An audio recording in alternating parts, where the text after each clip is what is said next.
talk now to Dr. Anastasia Piliavsky, the senior lecturer at King's College London. Welcome, good to see you.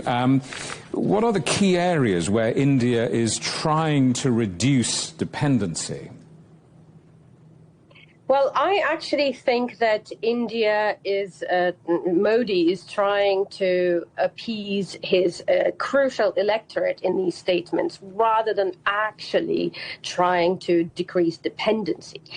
He's addressing the agrarian sector, the farmers, the peasants who constitute 2/3 of the country and who nearly voted him out of office and his party out of a majority. He had to form a coalition last year because Modi's party and Modi in particular have been very poor at economics that favors the farmers. So now he is facing elections in Bihar, one of the crucial agrarian states that has historically gone back and forth from one to another party.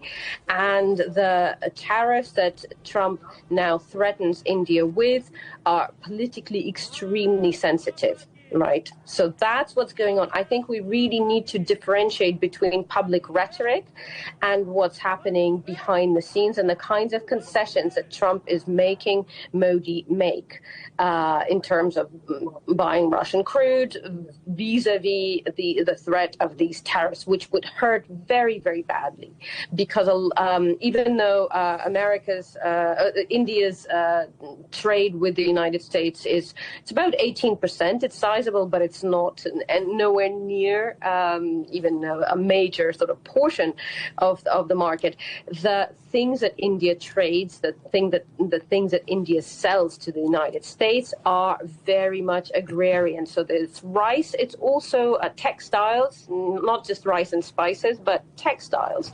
That will really hurt. So there's talk if Trump actually imposes those tariffs. There's talk of GDP dropping by 3 to 4%. But crucially, this is incredibly sensitive for Modi. So whoever gave Trump that piece of advice to impose tariffs on India in particular knew Indian politics very well. This is an internal political matter for Modi. Given that internal political matter, let me look more broadly then and ask you about the wider landscape. I mean, how significant is this tariff dispute for the broader US-India strategic relationship? Now, if Trump was to impose those tariffs, it would really strain a relationship that's strategically crucial for both India and the United States. So for the United States, India is the key partner in the Pacific that allows the U.S. to have a major presence in a region vis-a-vis its major strategic opponent in China.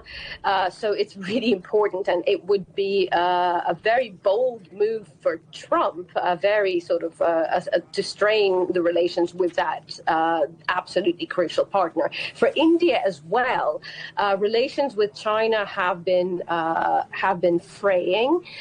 So over the past couple of years, there have been clashes on the India-China borders. Those have been calmed down, and while military relations with China have cooled, at the same time India and China have grown their trade. That has shifted since Trump's arrival over the course of 2025.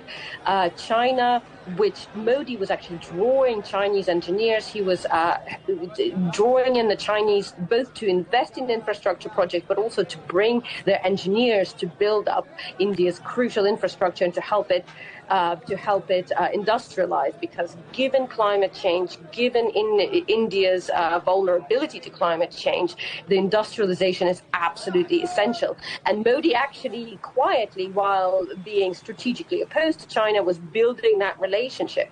But that has shifted this year, and China is now viewing India as an opponent, as companies in the United States and Europe and Germany, major players in Europe, are shifting their production to India or looking to shift their production to India. China is seeing them as an opponent, not as a sort of underling anymore. So China, for instance, has just withdrawn 300 engineers from India. It has held held up the export of urea, crucial to India's agricultural life, to India. It has opened it to other parts of the world, but not to India. So there's a growing tension between India and China, both on the military front, as China sort of nears Russia, while India is moving away very rapidly from Russian military supplies and Russian military calibers Dr. to Piliavsky, NATO. Right? We're chasing time. I'm so sorry, but we have to end it there. Thank you so much for coming on the programme, and good to see you, Dr. Anastasia Piliavsky, the Senior Lecturer at King's College, London.